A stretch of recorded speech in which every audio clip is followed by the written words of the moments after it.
राजस्थान का सीमांत जिला जैसलमेर। विषम भौगोलिक परिस्थितियों के कारण यहाँ का जनजीवन बहुत कठिन है। चारों ओर का क्षेत्र या तो घने रेगिस्तान से घिरा है या फिर एकदम वीरान। हरियाली के नाम पर यहाँ केवल छुटपुट पेड़ और झाड़ियां ही देखने को मिलती हैं। सर्दी में हाड़ कपा देने वाली ठंड पड़ती है यहाँ और गर्मी में झुलस से जाते हैं लोग। इस इलाके में बारिश तो भगवान की बड़ी मेहरबानी होने पर ही होती है।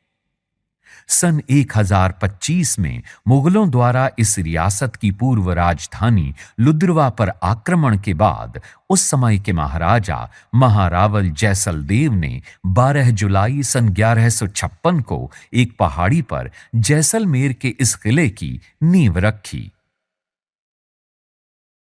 आपको बता दें कि जैसलमेर के शासक गंगा जमुनी तहजीब में भरोसा रखते थे, इसीलिए यहां सभी धर्मों के अनुयायियों के साथ समान व्यवहार किया जाता था। विशेषकर जैन धर्म के लोगों का जैसलमेर रियासत में बड़ा ही सम्मान था। लोद्रवा पर मुगलों के हमलों से जैन मंदिरों को भी काफी नुकसान पहुंचा था, लेकिन जैन मंदिर के चतुर पुजारियों ने इन हमलों का एहसास होते ही बेशकीमती मूर्तियों को उन मंदिरों से हटाकर सुरक्षित रखने के लिए किसी जगह मिट्टी में छिपा दिया था। और जब हमलावर लूट खसोट और तोड़फोड़ के बाद वहां से चले गए, तब उन मूल्यवान मूर्तियों को पुजारियों ने उन स्थानों से निकाल लिया। ये भव्य जैन मंदिर जैसलमेर के सोनार किले के भीतर ही बने हुए हैं। एक बात तो आप सोच ही रहे होंगे कि जैसलमेर के महाराजा जैन तो नहीं थे, लेकिन फिर भी किले में जैन मंदिर क्यों? दरअसल मुगलों के आक्रमण के डर से जैन धर्मावलंबियों ने इस रियासत को छोड़ने का मन बनाया तो महाराजा को चिंता हुई, क्योंकि जैन समाज के लोग यहाँ के व्यापार की धुरी थे और रियासत के खजाने में इनका बड़ा भारी योगदान था। ऐसे में राजा इन्हें भला कैसे जाने देते? राजा ने जैन धर्म के अनुयायियों को किला परिसर में ही भव्य जैन मंदिर बनाने की अनुमति दे दी और इसके बाद करीब 250 साल की कड़ी मेहनत के बाद बन सका स्थापत्य कला का एक अनुपम उदाहरण ये भव्य जैन मंदिर। यहां मैं आपको यह भी बताना चाहूंगा कि जैसलमेर के सिलावट मुस्लिम परिवार के कारीगरों ने अपने हुनर का यहां जोरदार जलवा दिखाया। जैसलमेर इलाके में 10 विशाल जैन मंदिर हैं, जिनका निर्माण 14वीं शताब्दी के बाद हुआ है।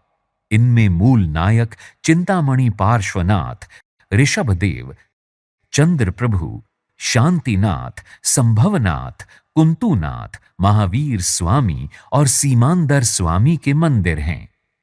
आइए मेरे साथ, अब मैं आपको रूबरू कराता हूं इस जैन मंदिर के सौंदर्य से। यह है मंदिर का प्रवेश द्वार। अद्भुत, विश्वास ही नहीं होता कि इतना सुंदर ये एंट्रेंस कलाकारों ने अपने हाथों के हुनर से बनाया है। It's really unbelievable. बहुत खूब, बस देखते जाइए, इस स्थान का कण कण आपको रोमांचित कर देगा। आगे बढ़ने का मन ही नहीं करता, बस निहारते जाइए, निहारते जाइए। शानदार गोल गुंबद, इतने सुंदर, इतने भव्य और आकर्षक। जरा आप इस गुंबद पर ध्यान दें। कोई भी इस लाजवाब स्थापत्य कला से सम्मोहित हो जाएगा। इस गजब के आर्किटेक्चर को आप देख रहे हैं। देवताओं की आकर्षक प्रतिमाएं, खंभों पर ही क्यों, हर तरफ मूर्तियां ही मूर्तियां। विश्वास ही नहीं होता कि इन आकर्षक मूर्तियों को पत्थरों पर उकेरा गया है। इतनी बारीक नक्काशी देखकर लगता है जैसे समूची शिल्पकला यहां नतमस्तक है, जो अपने स्वरूप पर जरूर इठला रही होगी। अब आपको हैरान कर देने वाली एक और बात बताते हैं। यहां पर कुल 6,666 मूर्तियां हैं। हर रोज इन्हें स्वच्छ जल से स्नान कराया जाता है और केसर चंदन से इनकी पूजा की जाती है।